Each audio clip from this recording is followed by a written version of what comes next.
claims, probably everyone in this room has heard about the river ordeal, but we don't actually know a ton of information about how this worked. Some think that it was the sinking proved the guilt, so you better learn to swim just in case you get accused of a crime, right? Others take it to be crossing the river proved innocence.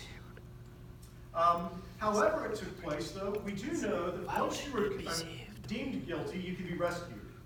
And then in Nungal, what's surprising is not that they are held until the ordeal.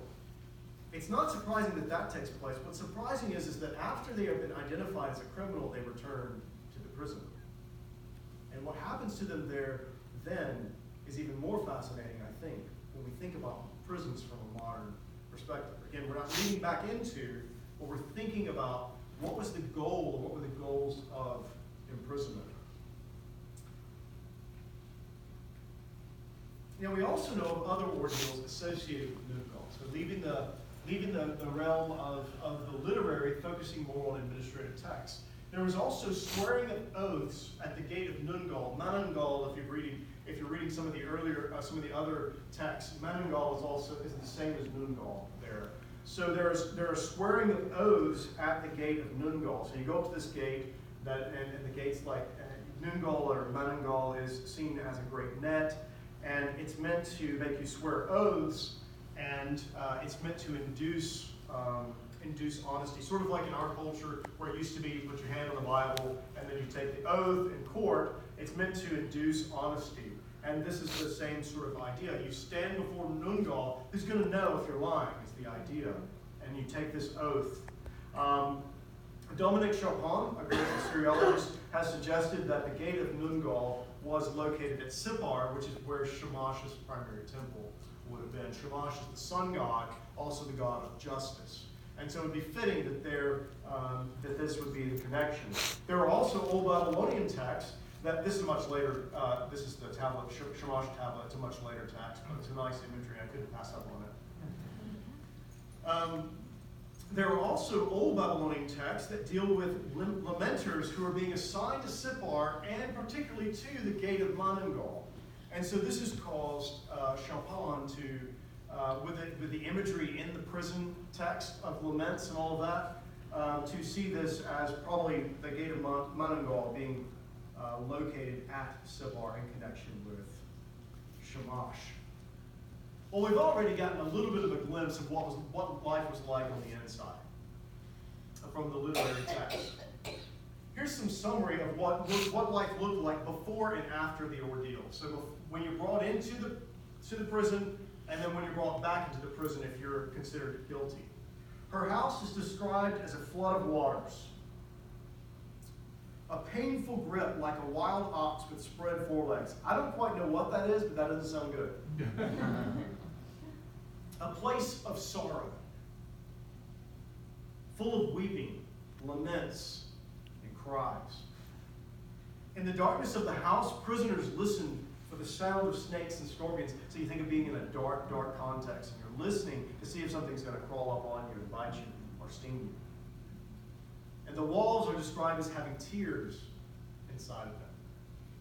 So it's not meant to be a vacation. This is not, Club Fed or something like that. This is not a nice prison. It's meant to be absolutely miserable. Well, what can we say, though, about life on the inside from other texts outside the literary realm, from an historical perspective? In the letter ABB 283, this is an Old Babylonian letter dating roughly 1700, Belshazzar complains to his lord that he is living for 5 months in a house of hardship. He is detained in prison in relation to theft and complains of his suffering. He needs clothing. He is ill and in need of food. Belshazzar maintains his innocence but needs to bribe the official to receive protection and care. The imprisonment may involve punishment since there is not any implication that a trial was ongoing or that a decision was pending. There isn't an appeal in the text to decide my case or to solve this for me.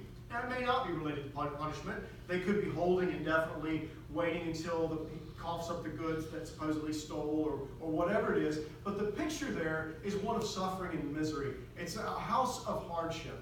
And what's fascinating about the text is that the prisoner is dependent on others for his well-being.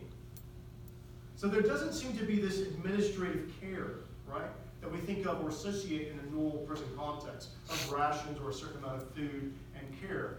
There's this dependence upon others. We also know of other texts that mention fetters. So if you think about what it was like, they are imprisoned and sometimes held with fetters. So they would have been chained in some manner. This would probably help to answer one of the questions about how would you imprison someone if most of the structures are mud brick. Could they gather together and push their way out or something like that? They certainly were living under guard. That's what the Sumerian terminology literally means, to live under guard. And also there would be guards present, but also there seems to be the use of fetters as well to help control any prisoners who might be inclined to leave. Another letter from the same period is expressing concern that someone is being imprisoned. He will die. During the trial, they beat him, and they let me out. It probably should be, but they let me out. So there's this part of this investigation, there's this imprisonment, and there's some beatings that are going on, and a concern that someone will die in the judicial process. From an earlier administrative context, not only do we get a sense of life on the inside, but what about death on the inside, when the prospect becomes a reality? Dead, Sheshkalai, the son of Eshmu, in the prison. And then it gives, it's from Shushu in year 4, month 1. This is a text from Umma in southern Mesopotamia. Now, just because someone died in prison doesn't mean they died in prison because they were treated poorly. They could have had poor health.